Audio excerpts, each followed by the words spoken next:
Stitch Cuties, this is the tutorial for making all of your amazing borders for your Garden Moments Block of the Month quilt using your embroidery machine. So we're starting with Garden Moments 13, file number 1. So follow your instructions for cutting, but we will have 1, 2, 3 pieces of our fusible batting, 1 inches by 7 inches, and then we have 1 piece of our blue plaid fabric cut to 7 inches by 9 inches. So when you put your file on your machine with your white thread, what stitches right in the center of your hoop is 3 outlines. So you have 3 of your sashing pieces in this case, and in the center square, or center rectangle, excuse me, of each of these pieces is where we're going to put our fusible batting. So I turn my hoop sideways so it fits on my Steady Betty. This is the top, this is the bottom of my hoop, but again, it's turned sideways. So I'm going to take my 3 pieces of fusible batting and I'm going to put them right in that outline. And you want the fusible side up, because in just a moment we'll put the fabric on top, and we want the fusible side to fuse to our fabric, not our stabilizer, right? Because we're going to remove the stabilizer before we assemble the quilt. And then our 3rd piece of batting goes in place, just like so. And this one looks just a hair too long. I'm going to give it a little trim because I don't want to have it in my seam allowance. So if for some reason, you know, batting kind of wiggles around, if it's going past, just give it a little trim. Make sure it fits in nicely. Now we have our 7 inch by 9 inch piece. So you're gonna have the width be 7 inches and the height be 9 inches. Again, mine's turned sideways. So I actually have it 9 in width on the screen. And we're just gonna center it, plop it. It's covering all of the stitching. And so what I'm gonna do is put my hand in place, give it a press, and I'm just trying not to wiggle that fusible batting that's under there, but I want to iron and get it pretty fused. And then I'm going to take some tape and I'm going to put some tape in each corner. And then really for the majority of all of your borders, the machine's going to do all of the quilting and work for you. All you have to do is load your machine, watch it stitch, trim your borders and your sashings. The only time we really have to like work at the embroidery files for this border process is when we're building out our checkered border. So this is what your hoop should look like, up and down. Underneath there, you have your 3 battings. You have this big piece of plaid fabric covering that stitching. We're gonna put this on the machine with white thread, and the machine is going to quilt those 3 sashings for us. Okay, so file 1, that easily is complete. So you can see you have 3 quilted pieces. So what you're gonna do is follow the instructions in your pattern to trim these.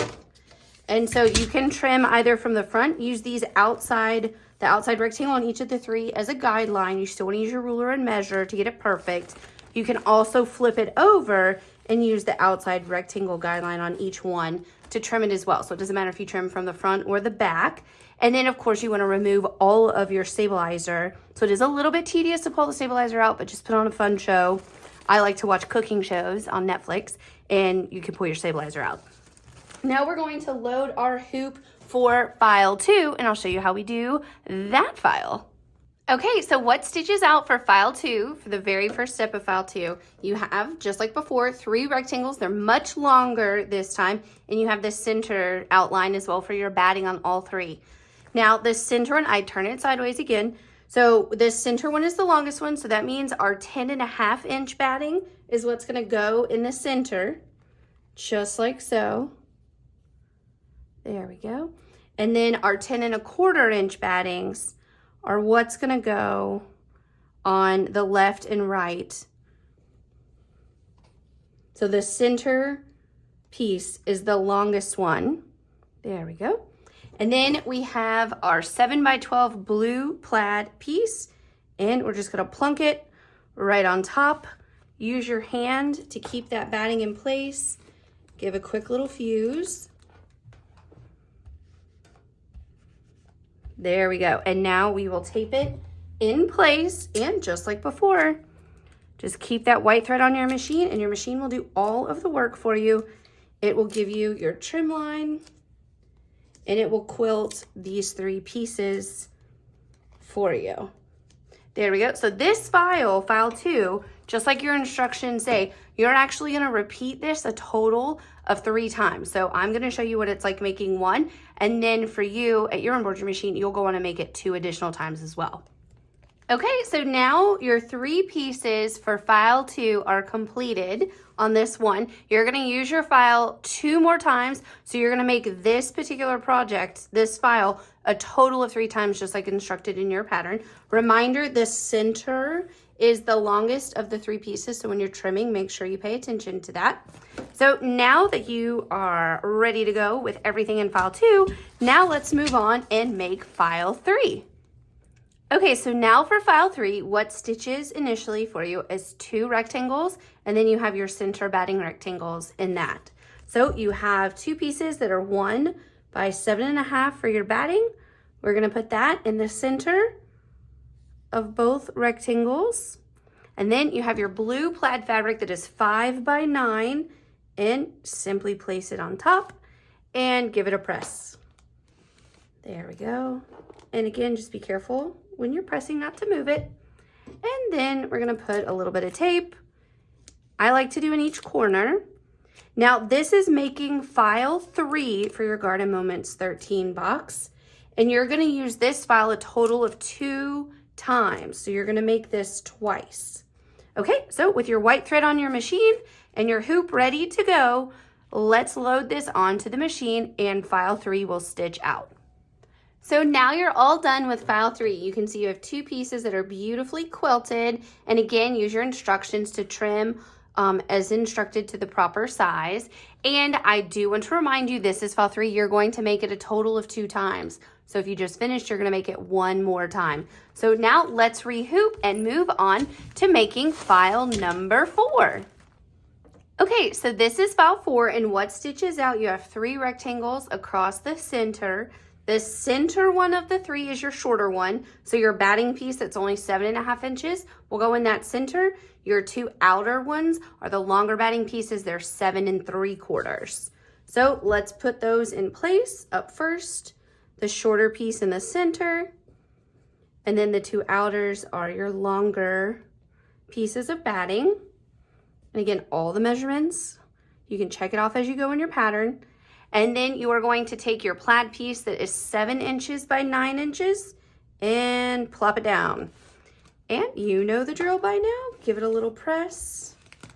There we go. And tape it into place. Again, this is file 4. And you only have to make file 4 1 time. There we go. And continue with white thread on your machine, and all of your quilting will be done for you. Okay, you are now all done with file 4. Reminder that the center one is the shorter one when you are trimming as instructed in your pattern. So now let's rehoop and get started on file number 5. Okay, so this is what stitches for file 5. You have 2 rectangles in the center. They're the equal length. And you are simply going to take your batting that is 8 1/4 inches as instructed in your pattern. And you're gonna place that in the center of both. Again, reminder, fusible side up. You want the batting to fuse to your fabric, not the stabilizer. And then you have your plaid that is 5 by 10 and plunk it right over and give a press and a press without wiggling it. And then we will tape in the corners. And then your machine is going to stitch and give you your quilting and your trim line. Now this is file number 5. You're going to repeat this process a total of 4 times as instructed in your pattern to get all the pieces like this that you need. So let's continue with the white thread and see how it stitches out. Okay, so your file 5 is completely stitched out now. Quilting looks beautiful, and you're ready to trim as instructed in the pattern. Remember, for file 5, you're gonna make this a total of 4 times. So you've done 1 now, so you have 3 more times that you need to make this. So 4 times total. Now we are going to, after you trim it and make all of the necessary ones, you're going to now move on and make file 6. Okay, so for file 6, you have 2 rectangles. They're equal size, and the batting size that you need is 9 3/4. So we're gonna put that in the center, fusible side up so that it fuses to your fabric, not your stabilizer. And put your second piece in place. And then our blue plaid piece of fabric is 5 by 12, and plunk it down right on top. You know the drill. We're gonna give it a press and a press, and then we'll tape in the 4 corners. Now this is file 6, and you're going to make this a total of 4 times. So you're gonna repeat using this file 4 times to get all the pieces you need for your borders. Okay, so let's go on and put this on the machine with white thread, and we'll take a look at the quilting in just a second. Okay, so the file 6 is now completed. You will need to make this file a total of 4 times as instructed in the pattern, and you're ready to trim and rehoop, and let's move on to file number 7. Okay, and for file 7, you have 2 rectangles down the center. The batting size that you need is 10 1/4 as instructed in the pattern. There we go. And put the second piece right inside the center of the rectangles on both of them. And then you have your 5 by 12 piece of blue plaid. Simply plop it right on top and give a press to the fusible batting. There we go. And we're going to tape the 4 corners. Now this is file 7 of Garden Moments 13, and you're going to repeat using this file a total of 4 times. So once you make this one, you'll do 3 more, so a total of 4. And keep that white thread on your machine, and all of your quilting is going to be completed for you. Okay, so now file 7 is completely stitched, and you're ready to trim to the appropriate size as instructed in your pattern. I do want to remind you for file 7, you're going to make it a total of 4 times to get all the pieces that you need. So go on and unhoop, make the rest of your file 7s, and trim all your cute pieces, and continue on to the next 2 videos for your finishing kit, which the next video is file 8 through 12, and the video after that is about files 13 through 19. So files 8 through 12 are all of your beautiful cloud floral borders, and then files 13 through 19 are that super cute checkerboard border that goes around the quilts. So happy stitching!